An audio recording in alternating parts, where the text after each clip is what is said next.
Şimdi bu cismin ne kadar süre havada kalacağını bulalım. Dikey hız ne dedik? S çarpı teta'nın sinüsü.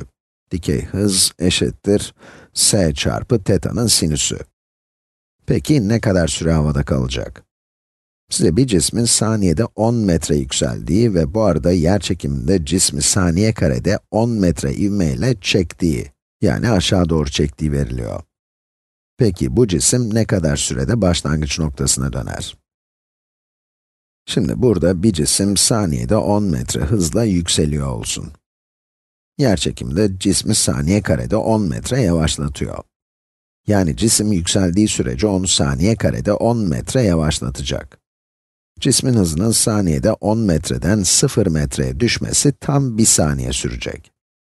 Bu sırada cisim havada bir yerde olacak ve bu andan itibaren yerçekimi onun aşağıya düşüş hızını arttırmaya başlayacak. Düşmeye başlayınca 1 saniye sonra da yine saniyedeki hızı 0'dan 10 metreye çıkacak.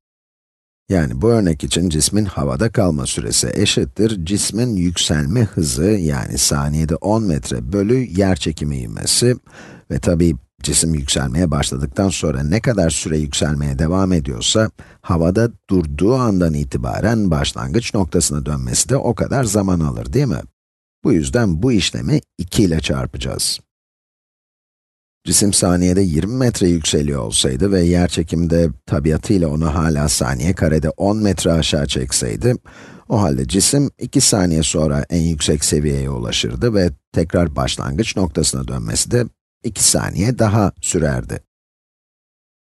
Dikey hızı ne olursa olsun, havada kalma süresi dikey hız bölü yerçekimi ivmesine eşittir. Bu işlem size cisim bu noktadan bu noktaya varana kadar geçen süreyi verir. Cismin tekrar başlangıç noktasına gelmesi de aynı miktarda zaman alır. Tabii bu arada herhangi bir hava direncinin, sürtünmenin olmadığını varsayıyoruz. Bu yükselme süresi ise 2 ile çarparız ve toplam süreyi, yani geri dönüş süresinde ekleriz ve toplam süreyi buluruz. Cismin dikey hızının s çarpı teta'nın sinüsü olduğunu biliyoruz. Onu denkleme yerleştirebiliriz.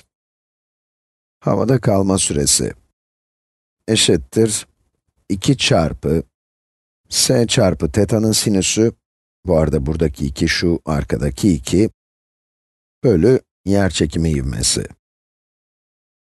Diyelim ki bir cismi saniyede 100 metre hızla atıyorsam, teta'da diyelim ki 30 derece ise, teta'nın sinüsü 1 bölü 2 olur.